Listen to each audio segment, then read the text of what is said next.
Ayan na, pinatay ko na yung apoy. Syempre, diretso na sa plato. O, diba? Yan na yung kanilang healthy kalabasa egg. Healthy ulam ng aking kids. Hello guys! Luto time serye na naman tayo. Meron na ako dito kalabasang nilaga. Ayan. Nilaga ko yan kaninang umaga. Tapos, durugin. Yung anak ko kasi guys, maarte.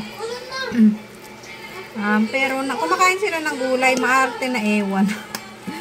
Yan. Durugin ko lang.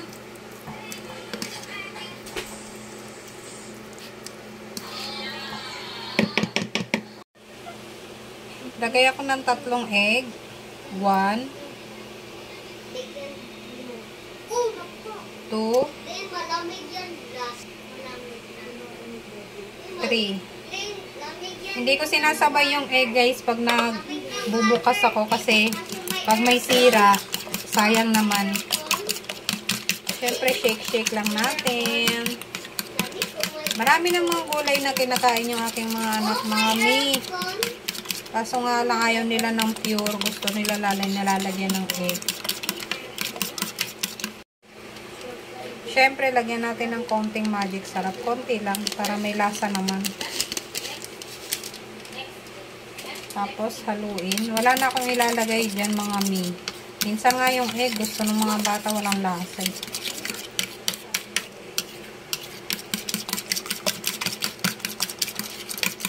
Yan, ganyan yung kakalabasan yan.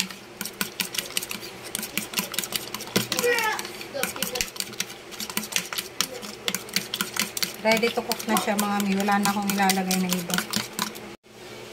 Painitin maigi yung kawali guys. Pasensya na kayo sa kawali ko. At matanda na siya. Sa tanda ako, charis.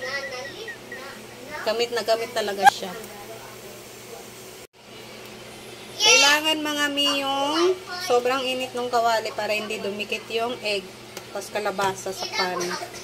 Lagay ako ng konting mantika. Ganyan lang karami, tatapon ko pa nga yung iba niyan eh.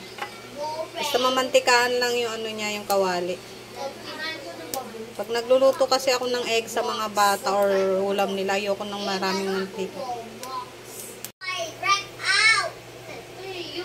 Balik. Tapos hintayin natin uminit yung kawali. Wala na siyang mantika oh. Yun na, umuusok na yung kawali. Lagay na ako sa side lang.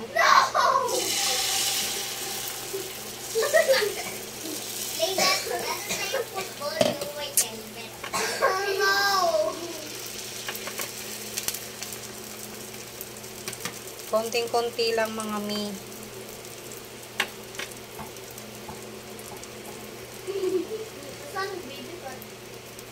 So yan, baliktarin natin.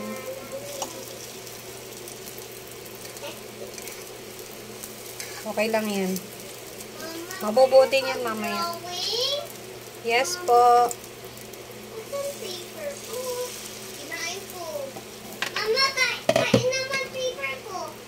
Nino?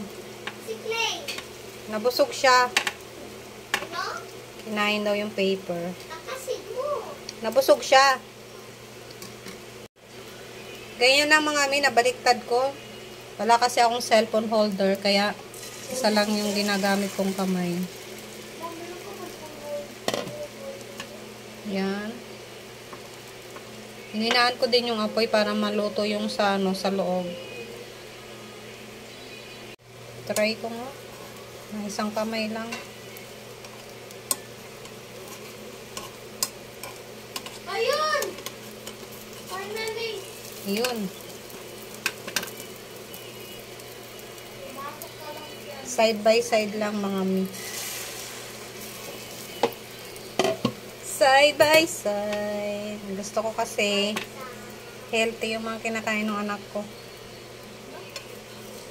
Diba? Wala na siyang mantika mga mi. Walang mantika eh. Yay! What is Yay! the phone? Diba? Walang mantika. Basta pinainit ko lang maigi yung kawali, tapos nilagyan ko ng mantika.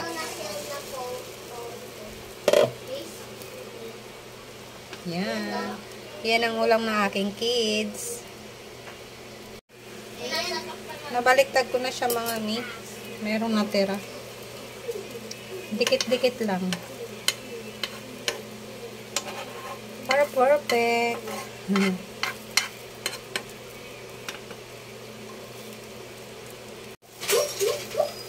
Ayan na. Luto na siya. Konti pa. Ayan na. Pinatay ko na yung apoy. Siyempre. Diretso na sa plato. Oh, diba? Yan na yung kanilang healthy kalabasa egg. Healthy ulam ng ating kids.